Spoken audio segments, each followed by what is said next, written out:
What's up? Welcome to Tales Tomorrow. I am Morrow, your storyteller for today. With me I have some more RPG horror stories. I mentioned a couple of weeks that I would actually start streaming, and the plan is still to do streams. It's just, man, for whatever reason, this week and just last week have really toppled against me. I had one thing going on, then the other thing going on, and then just the schedule just didn't work out. But I'm gonna try to see if one of these weekends we gotta do a proper stream. It's gotta figure out what to stream. I have ideas, I just don't know if any of these ideas are gonna be that interesting. But while I'm getting this taken care of, without further ado, let's get some RPG horror stories for today.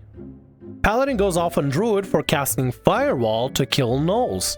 Online D&D game. I'm playing a wildfire druid. Lots of fire, lots of healing. Ashes to ashes. She's from a small city nestled deep in the woods and grew up in the monastery of the local forest goddess, standard fantasy fare. She acts like a priest of nature goddess and steward of the natural cycle of the forest. Paladin throughout the game. Why isn't she wearing armor and wild shaping? You're playing a druid and not a wizard.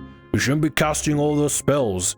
Your character shouldn't care about what's in books. They're made from trees. You should hate libraries.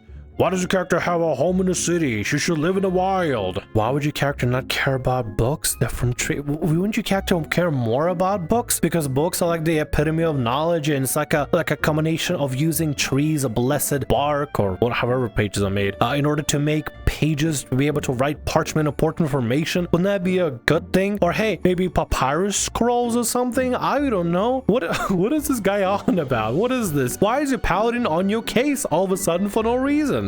Then today we were surrounded by gnolls, our backs against a ravine wall, and I waited until the last second and upcast Firewall in an arc completely around us and straight through the middle of the gnolls.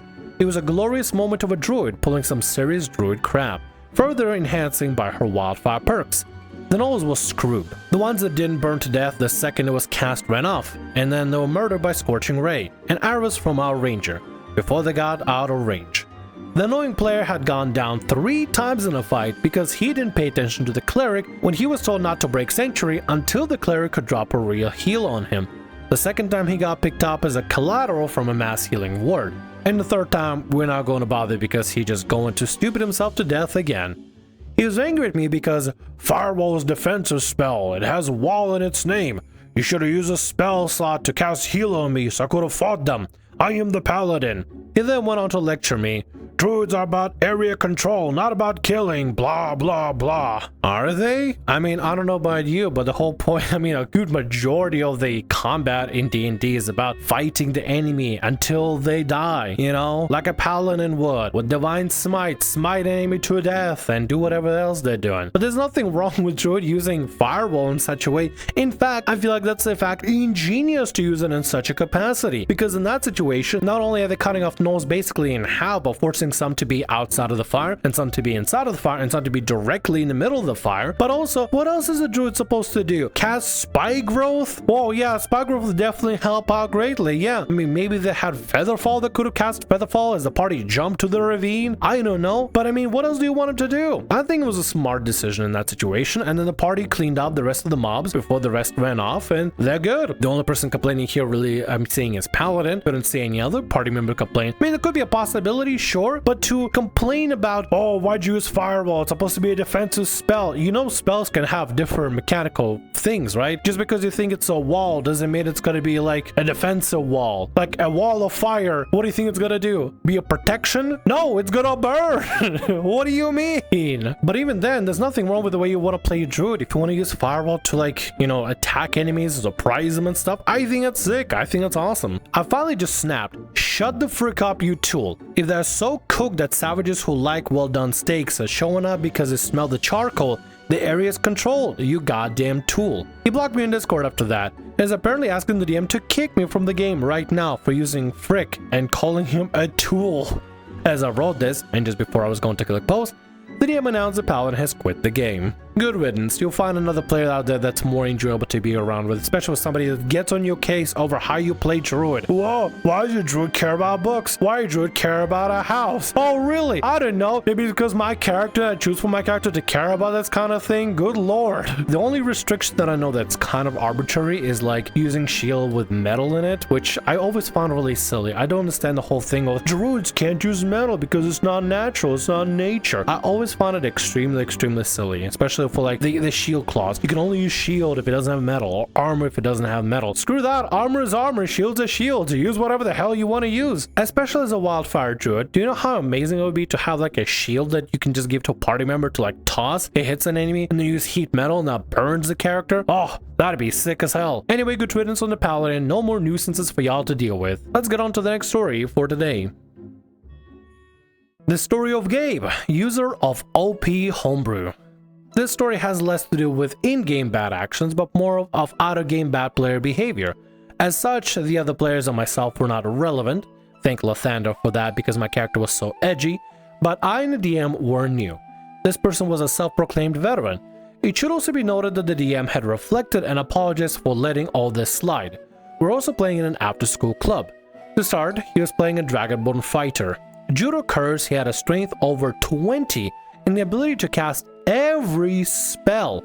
This was at level 3. You know, I'm reading through this and there's a lot more to read through, but I'm just curious, how do you convince somebody that, oh yeah, my character is going to start off with a curse, is going to have a strength at 20. Wait, is it all scores at 20 or just strength? Strength at 20. And then be able to cast all spells. But also, what do you mean you're going to be able to cast all spells? Just like what, 9th level spell? You can just cast Wish just because you can at level 3? What kind of pretzel logic do you have to use in order to convince somebody that you can do that at level 3? Like strength score, whatever, but cast every spell at level 3 as a fighter? He also convinced the DM that Dragonborn got access to polymorph, I think because some dragons can shapeshift, which he treated like shape change. He used this to turn into an OP homebrew robot thing, which he did not run by the DM. Now, you may be asking, what was this curse's downside? It made it so he had lowered sanity, which is an optional rule we were not using. It wouldn't have been a big problem if he actually roleplayed, which he did not. He also had to sometimes apply the salve to stop the curse from spreading. I don't know. All this would have been fine if he had actually listened and agreed to change. He did not. He refused to give up the curse. One day, he just left the club. No big dramatic ending, sadly. Thanks for reading this cluster freak of a story. Again, how do you convince a DM to say, yeah, I just have this curse that lets me have 20 strength as a fighter. I can cast any spell that I want that could turn into a dragon shapeshift into a robot? No big deal. How? How do you get away with that? It's pretzel logic. Your brain must turn into a pretzel in order to understand that and comprehend that like some sort of reasonable capacity. I mean, even a new player will probably want to question this stuff and Google it, you know? Oh, what curse is this? Oh, let me Google it. Oh, is this something you just made up on the spot? Oh, it's homebrew that you just came up on the spot? Why do you want to have this homebrew? Oh, so it could be the most overpowered character? Maybe let's not do that. No matter if you're new or not to D&D, as a DM, if you think something smells fishy about somebody else's homebrew, check through it, double check through it, triple check through it. And in fact, if you're brand new and you don't feel comfortable using any homebrew, you're perfectly valid to say, let's not use homebrew for this campaign. I'm brand new, let's use official material and just go from that, just to make it easy. Or at least no homebrew curses you can start off with. Like seriously, this does not pass the sniff test, although the story is pretty short and it's not like there was a ceremonious big clash or crash out. I hated the word crash out, it's just been used in like modern day lingo. Either way, 2 for 2 of people quitting out unceremoniously. Let's go to the third story and see if this one is gonna be any more dramatic. Ooh. My short story caused the player to leave the game. Back during the pandemic, one of my friends came up with a really cool way to run a Mutants and Masterminds game. He picked that system because it's super flexible. No classes, easy character building, and you can make just about anything. Plus, we were stuck using Roll20, so he wanted something smooth to run and play. All we really needed was a character sheet and a token. His pitch was simple but unique. Low-powered supers, each from different universe. He wanted a mashup of genres. But instead of just doing regular character creation, he asked everyone to write a short story about their character. The only rules were to pick a genre, keep our characters low-powered, end the story a certain way, and keep it under 8 pages. After that, he read them and helped build your character in a system based on what you wrote. He wanted this to be done because so no one would accidentally show up as a demigod while everyone else was a guy with a baseball bat. Honestly, we were very much intrigued by the idea. Having a character with a backstory was one thing, but never did I have the opportunity or ever thought of the player writing a short story about their character leading up to the first session. Furthermore, he created a session 0 for each of us individually, which was heavily dependent upon our short stories. Even though I played Mutants and Masterminds a ton, I stuck to the story thing just to see where it went. You know, I heard a lot about mutants and masterminds, and I hear it's actually really fun and just easy to get into. I want to play a TTRPG. It's like low power, but like high stakes, maybe like Call of Cthulhu. I think I just want to play Call of Cthulhu really badly, or just any other TTRPG. Nothing's wrong with D&D 5e. I just want to broaden my horizons, so to speak. I want to make my tiny brain a little bit less tiny, if that makes any sense. I don't know, man. With experience comes a grander mind, something like that. There's a saying about it. I don't know what it is. Anyway, let's continue. I end up writing 3 short stories. 1 sword and sorcery, 1 space opera, and 1 post-apocalyptic. I figured he'd go for the sword and sorcery one since most of the group was leaning sci-fi. He was really into the post-apocalyptic one.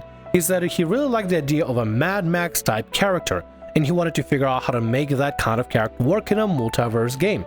He liked that the guy was more of a survivor than a hero, and that his skills were gritty and grounded. Plus, he liked the idea that part of the character is the car, not just something that the character had as equipment. My character was this grimy, no-nonsense guy, driving a beat-up police cruiser with some jury-rigged weapons, kind of detective meets wasteland warrior. My character was heavily influenced by Mad Max, Twisted Metal, and Dick Tracy. Anyway, after we finished our stories and did session 0 stuff, the GM told us we could post our stories in the group if we wanted, so I posted mine. This is where I introduce you to a man I refer to as Paige. I knew Paige from college. We were in the same fiction classes. Even back then, he was one of those guys, always trying to gatekeep what counts as good sci-fi or fantasy, act like a walk-in encyclopedia, but never fun to talk to. We clashed a lot. Years later, I ran into him again at a local game store, and I thought maybe he mellowed out.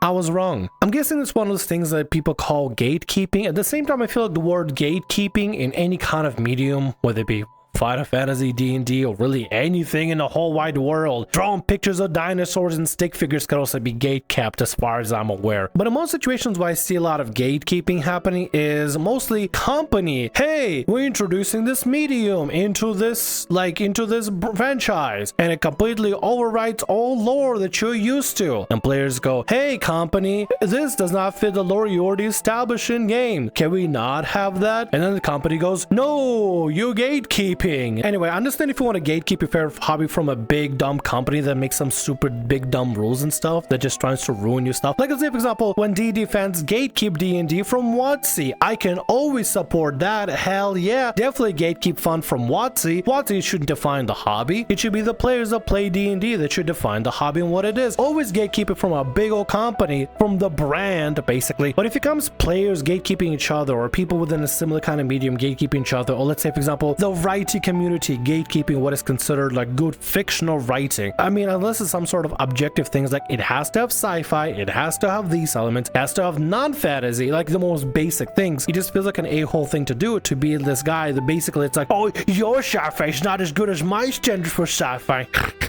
My sci-fi, there's twice as many spaceships. It's like, cool man, but nobody cares. Anyway, I'm yapping and rambling. Let's get to the story. Paige was the only person who hated my story. He flipped out about how post-apocalyptic road warrior types aren't viable characters and how it was ruining everyone's immersion. Mind you, my guy was probably the least powerful build in the group, and I wasn't trying to hog the spotlight or anything. But Paige zeroed in on the fact that my car had a mounted gun and some defenses, very basic ones, nothing wild. Said that meant I wasn't taking the game seriously.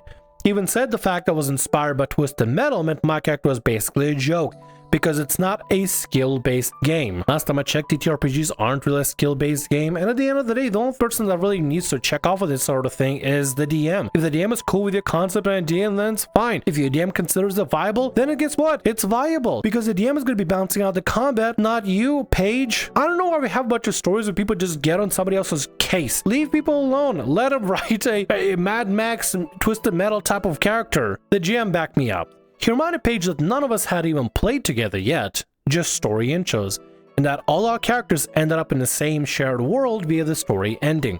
But Paige wasn't having it. Said I was going to break immersion for everyone, and claimed his years of RPG experience meant he knew better than the GM. I even offered to nerf my character or change stuff to make it easier for the group. Didn't matter. He wanted me out, or for me to change my character, or he was leaving. So he left.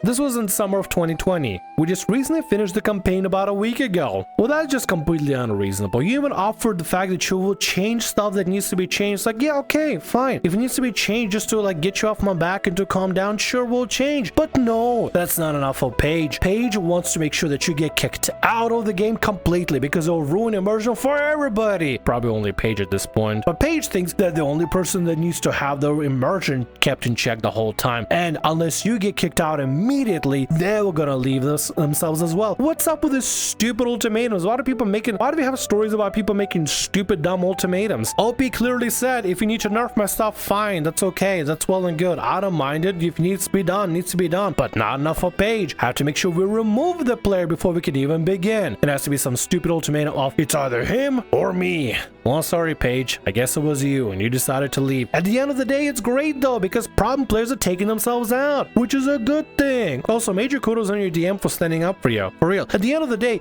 you guys haven't even played. Literally, Paige is judging a character upon reading a backstory and immediately calls it breaking of immersion, and that she need to be not nerfed, but straight up removed from the game entirely. This is ridiculous. I have no idea what's wrong with Paige, but honestly, at this point, good riddance. Good riddance. Problem player removed. Y'all can actually have fun and play, and I hope y'all continue to play, and I hope he's still playing your character, or maybe a version of a character. I don't know. Man, I gotta try Monsters and Masterminds at some point. It sounds fun. And with that, that's gonna be all our stories for today. I want to thank you very much for watching, and thanks so much for being here. If you like what I do, consider subscribing to the channel and leaving a like. Also, if the RPG Horror Stories ever goes down, or if you want to submit your own personalized horror story, email is down in the description below. I'll see you again in more Tales tomorrow.